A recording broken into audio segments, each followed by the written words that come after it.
I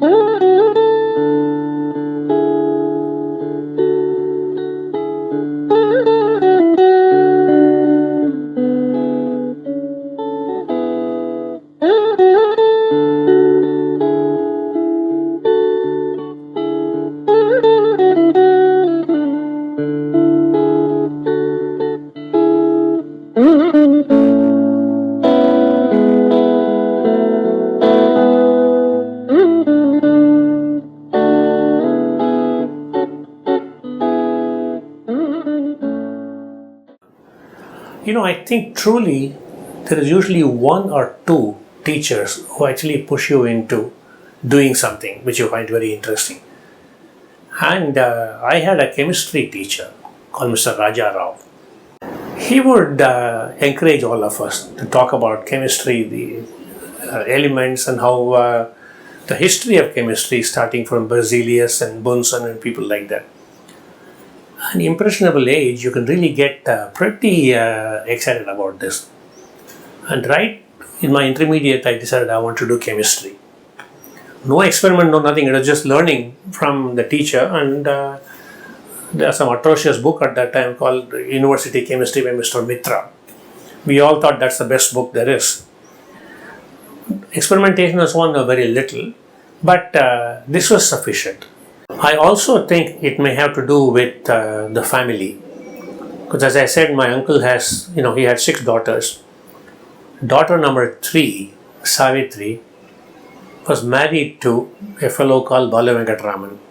Okay, he had just come back from New York after his PhD. The marriage was held in Pilani, and of course we were all completely gaga over an American returned brother-in-law and so on. And he was also a chemistry PhD. And he was telling me also how, actually he even said, it's more enjoyable to do your PhD in America than in England. So England, the British PhD, in terms of academic requirements, courses and things of that kind, is qualitatively different. It leaves you to yourself. Whereas the American, I think, somewhat more structured. And that probably is more suitable for people like me who are not all that smart, but who have to do. You just, you put yourself into one kind of a discipline or a timetable kind of a thing, and that worked out. And I think that clearly must have been one other influence also.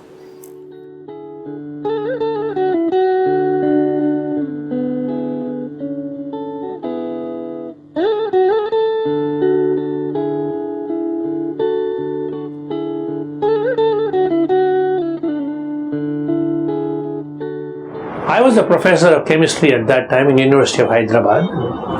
My interest in research has always been bordering between biology and chemistry, what people call as biophysics or biophysical chemistry and so on. Dr. Bhargava persuaded me at that time to come over and join the CCMB to be really, not quite CCMB yet.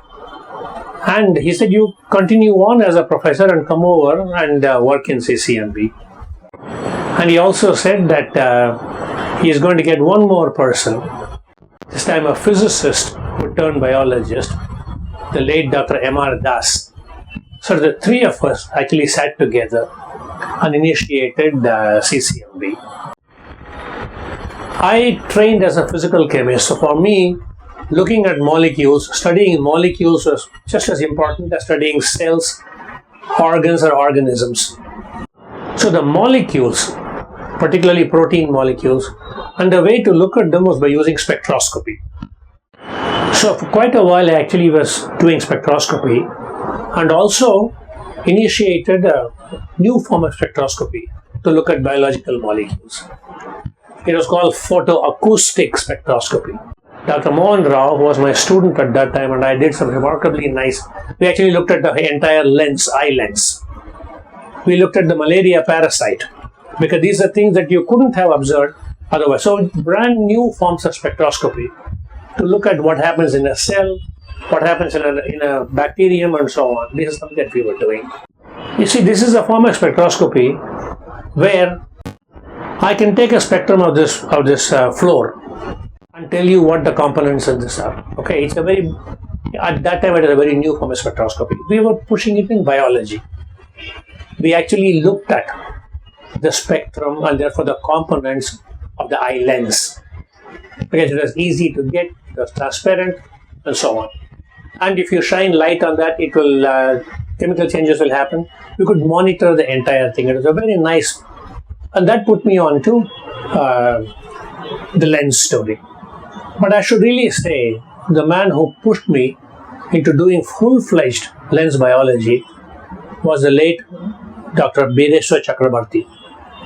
He is no more, also a physical chemist just like I was trained. And we met in a common meeting in, of all places, in Mexico. And I was showing some results and he was showing some results. We began talking, and he was pretty enthusiastic that I should push. In fact, he even came to CCMB. I think that was the turning point of my really taking over. About the same time, a little later than that, I would say more like 1986-87, this brand new institute called the L.V. Prasada Institute started in Hyderabad.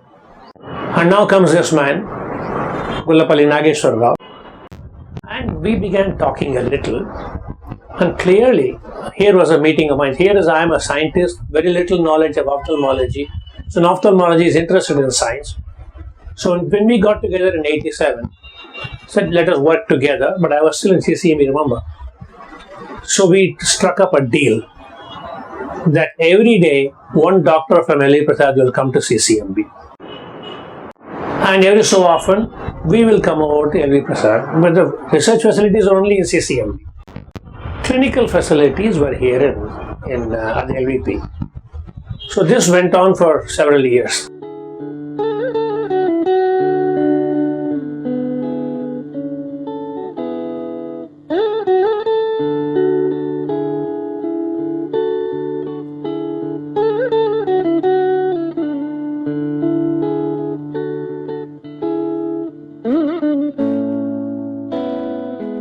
Well, you see, when I came back from the US to come and join as a faculty member in IIT in Kanpur, we already had several people, my colleagues, senior colleagues, who were fellows of the Indian Academy of Sciences. And that's the first time I actually came to know sufficiently well about this academy. Earlier on, we had kind of read that the academy was started by Professor C.V. Raman as early as about 1928-30, around that time. So, but the first real understanding of the value of the academy came to me as a faculty member in around 1967-68 or so. There are a couple of journals that the academy used to publish. One of them was in association with an association actually called Current Science Association. Current Science was a journal that almost all of us scientists would look at. It is a general purpose journal, but always it said along with the Indian Academy of Sciences. And so that already was a big information source for us. And then Indian Academy of Sciences also had special journals in chemical sciences. And since I was in the faculty in chemistry, I was particularly interested in that. And as I said, there are three of my senior colleagues who are already fellows. Professor C.N.R. Rao, Professor P.T. Narasimhan, and Professor M.V. George. They were all fellows, and so we would, as youngsters, we'll hear from them what all happens and so on. So over time, I think interest more and more gathered in my mind.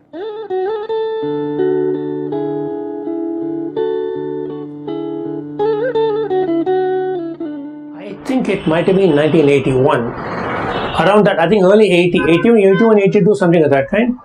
I think Professor Satish Dhawan was the president at that time, I think. And I think we had it somewhere in Kerala. It might have been Trivandrum, I'm not certain. And as a brand new elected fellow, you're supposed to give a lecture. Okay. Before all these Jambawans, you're supposed to give a lecture. And I was just shaking like mad. And he comes and puts his hand on my shoulder and said, "Kuch nahi hoga. You just talk like you're talking to your students," and so on. And here was another fantastic man. Okay. For him, there was no nothing. There was no impossible. He just will do it. So I think it was early 80s. And then I think I began quite active as an academician, running some little summer courses and so on. All the academies. In the Indian Academy, I think I was in the council for 2 terms. I think it might have been during Kasturirangan's time and then T.V. Ramakrishnan's time. And then the offer came as, why don't I become the president and so on. It also turned out very nicely. It was around the Platinum Jubilee year, okay, during my term. And we started some new initiatives during the Platinum Jubilee. First of all, we'll elect a very large number. Okay. Normally, election of a fellow is pretty restrictive. In a given year, you don't elect more than about 25, 30 people. With the result, even very good people have to wait for a long time. And then when you start looking at the average age of a newly elected fellow, it runs into the upper 50s. You don't want that. What you want is catch them young. The same way, C.V. Raman, who started the academy, he selected and elected fellows in their 30s, sometimes even their 20s, certainly in their 40s and so on. So that Platinum Jubilee time, it became possible, at least as a one-time thing, to elect maybe as many as 75 fellows, just that one year. We did not. I mean, we elected, I think, more like about 40 or something, but a very large number of youngsters. And then gender imbalance. So you had to look at, if 2 people are good, equally good, and one has 2 X chromosomes, one has XY chromosome, take the double X. Okay, that kind of a thing. So you have to do, this is not a reservation, this is what you may call affirmative action. That's something we were able to get in some. About the same time, we also decided, along with Rohini Godbole and Professor Ram Ramaswamy, he and Rohini got together, said we will actually do Women in Science, a collection of as many as about 100 women who are practicing some form of science, or they are scientists. And the book came out, and they actually called that Leelavati's Daughters, in celebration and in homage to Leelavati, probably the youngest female mathematician anybody ever knew. So Rohini's idea of calling them Leelavati's Daughters was very, very good. So some of these were new things that we were able to put together. And then I started a couple of things. See, there are a large number of people in India who are already in their practicing scientists who are in their 70s, 80s, occasionally in their 90s as well. Publicly funded institutions like universities, institutes, and so on have their own rules, regulations, and stipulations that you cannot support anybody. So, if you were to have, for example, just like we have short-term professors, visiting professors, we initiated Silver Jubilee visiting professorship for, yes, by and large, senior level Indian scientists who have done very, very well. Okay, this is one. I think increasing the number of fellows and then joint publications bordering between disciplines and so on. These are things that really happen. Okay, and coming together with the other 2 academies, in fact 3 academies as well, and joint position papers and so on. We by and large at the Bangalore Academy do not come out with position papers on issues of economic, that kind of a thing. We certainly look at only science for science, engineering and so on. These, I would say, were really my arch goals during the time of my 3 years.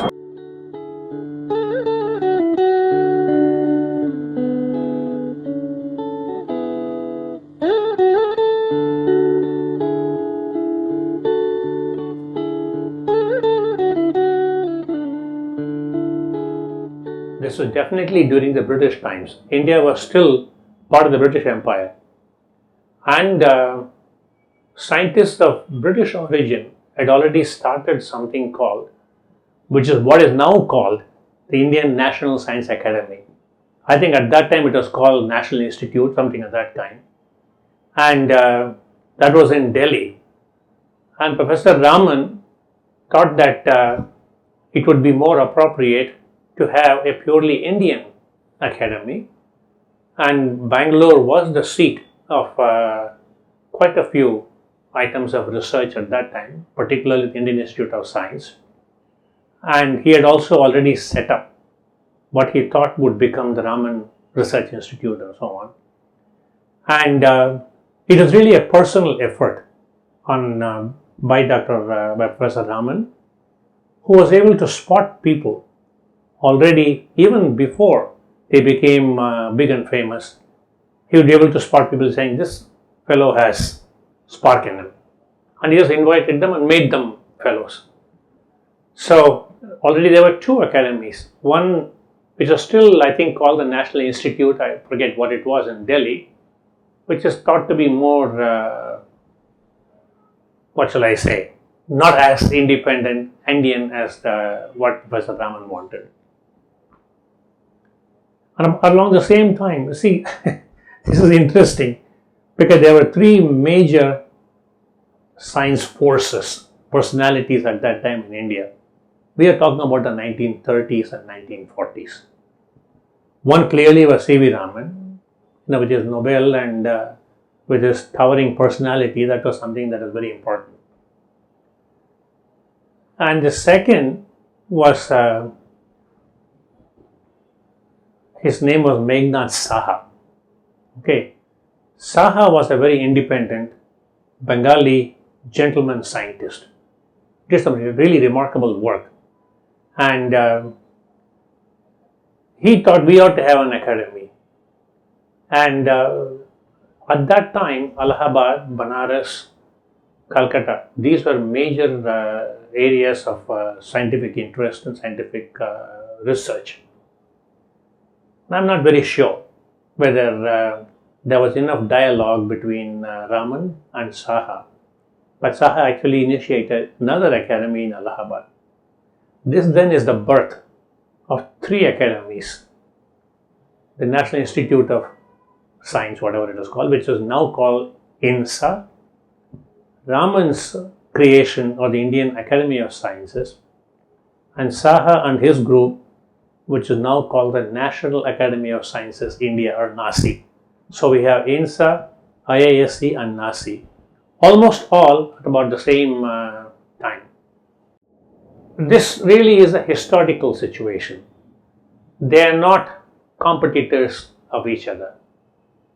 They would like to collaborate.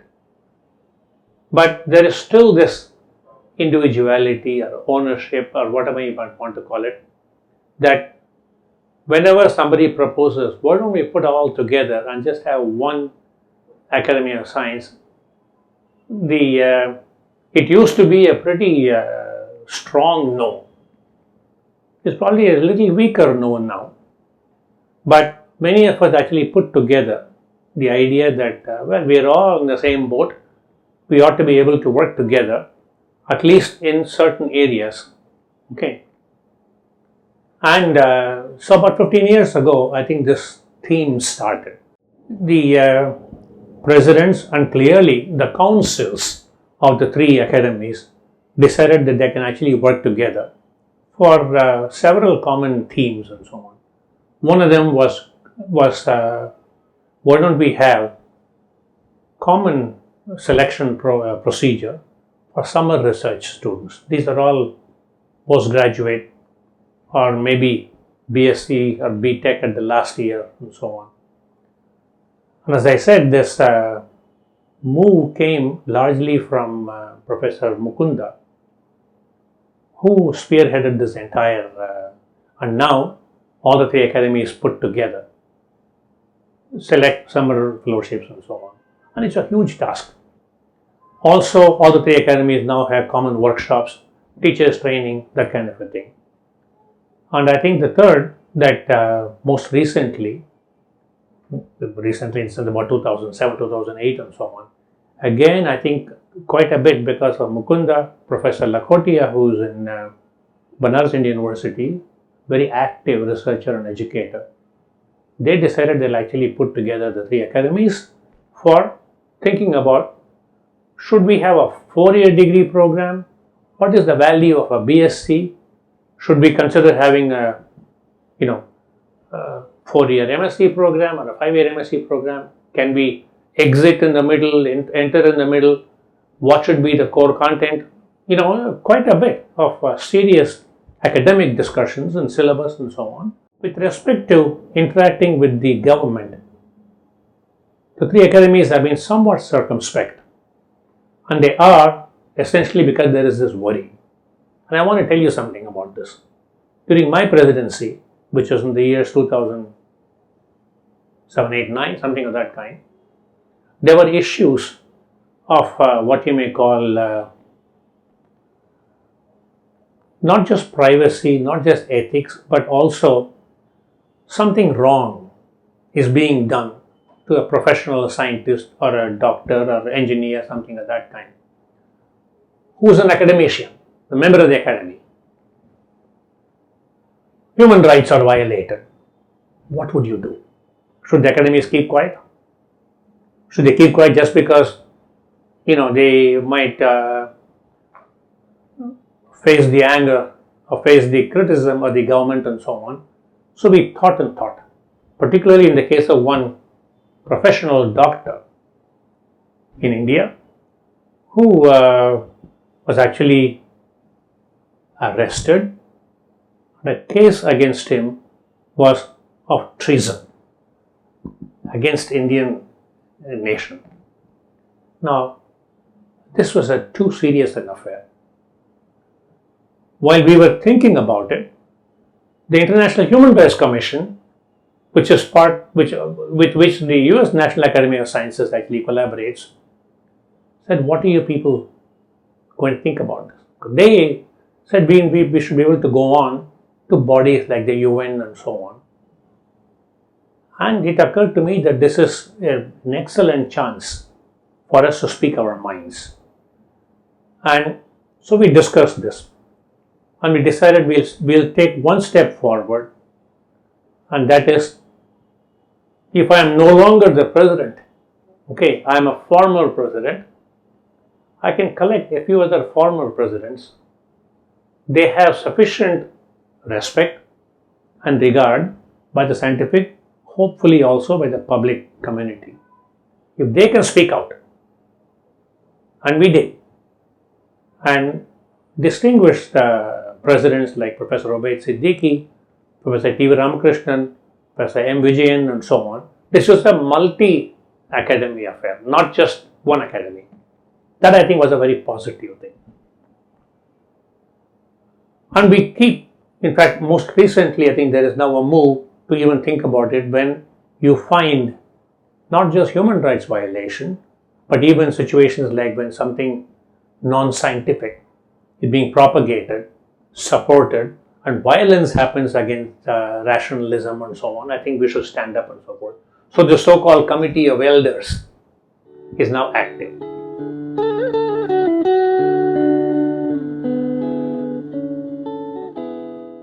The number of scientists who involve themselves in public understanding of science is rather limited. I can only think of, at least in our academy, actually we are much better in Bangalore Academy than many other places. I can think of at least 10 people who can do that. 2 or 3 of them have made their lives, full-time job.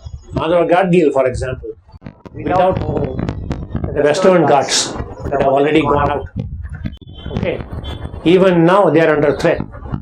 Because the government appointed committee says maybe you can take away 1/3 of them. Now, today is 1/3, tomorrow is another third. So there must be watchdogs of this time. I'll give you the situation. There's a lot that's being talked about genetically modified organisms.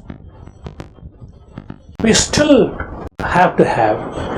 do not have We only have a government position, an activist position. Plus, minus, for, against. Whereas, has there actually been a sufficient amount of interaction? One a year is not sufficient. One a day probably is more worthwhile. And the media must also promote this. You probably know I've been doing public understanding of science for now 40 years. And I've been working with people like Professor Imam Chowdhury, who started Turning Point, with MG Kamen and with Yashpal and people like that. And then we find all of a sudden the carpet is taken away from you because there is no more sponsorship. So, media sponsorship is very important. That is not coming about.